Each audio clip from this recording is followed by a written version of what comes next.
Standing here at the front of the Church of Universal Fellowship today, and our goal is to give you a virtual tour of the historic Howard and Davis tower clock, which you can see up in the steeple.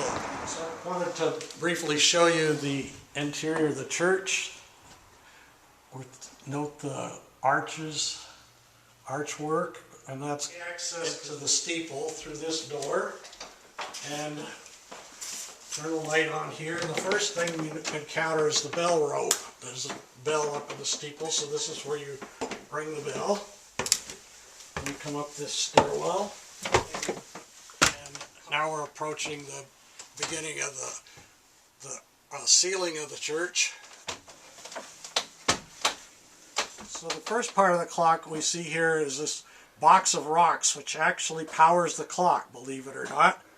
And we'll continue on up to the clock. So you might also notice this rope that comes through these sheaves and pulleys. That goes up to the bell, to ring the bell. Here we have the pendulum for the clock that comes through the floor, so the clock is right above us now.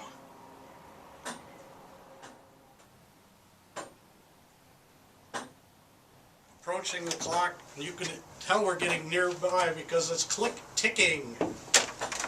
So here we are, now we're at the level of the clock, and this clock has 4 faces, and you can see the arms for the 4 faces of the clock and the reduction gears that give you the hour and the minutes setting that you see outside. And here's the clock. It's a Howard and Davis clock.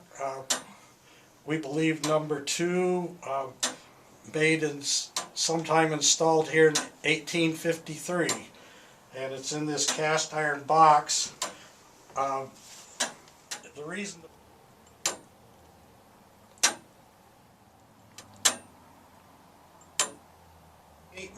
mechanism that regulates the timing for the clock, the ticking sound, there you can see it.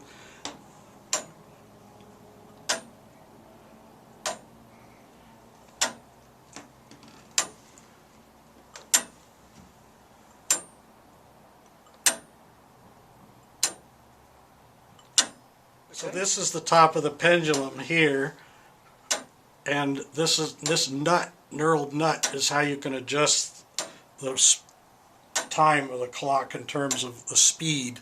You know, if it's fast or slow, you can turn this knob. This clock needs to be wound once a week. That box of rocks, the drop, will last 7 days and 10 hours, so you have 10-hour leeway before the clock stops. Okay, I'd like to introduce Nancy Hall. She is the person who tends this clock on a weekly basis and winds it, and she's going to show us how she does that. All right, so first I will lift this lever up and put the end of it in between the teeth of this gear. Then I will take this pin out of this rod and just place it over here in a safe spot. Then I will get the crank out of its holder, special holder, you see, this is really well designed, and I pop it on there, mesh it with the gears. Normally I do get grease on me. Put the pin back in, and then we just go ahead, grab the crank, and start going around. And it makes a very satisfying sound, and if I feel really energetic, then I speed it up.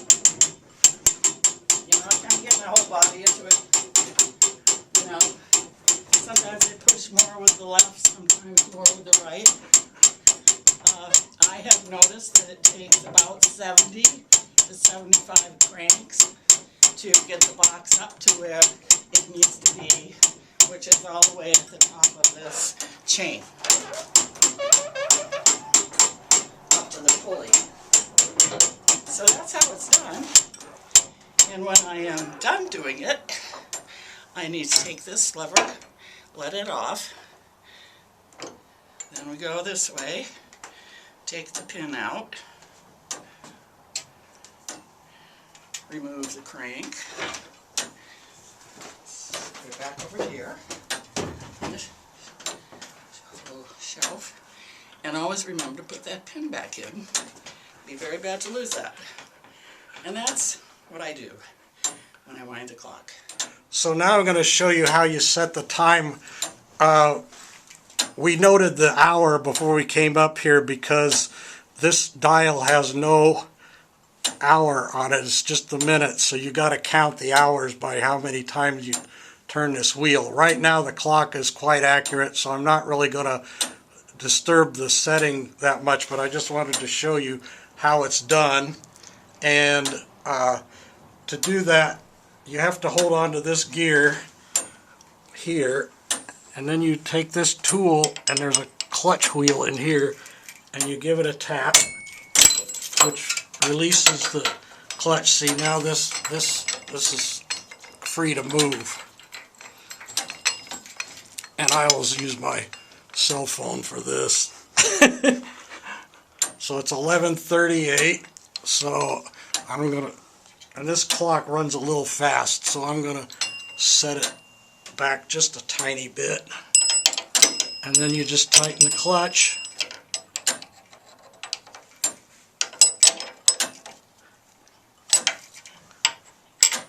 And that sets the time. Each face has an access door that you can get out to check the hands on the face of the clock. So see a hand right here.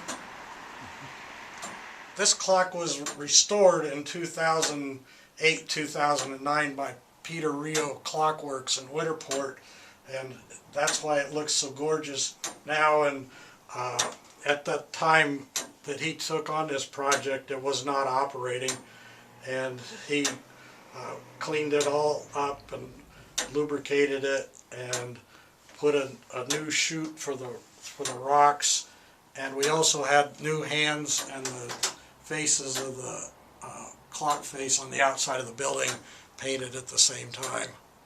So I hope you've enjoyed this virtual tour of our historic tower clock today, and thanks for watching.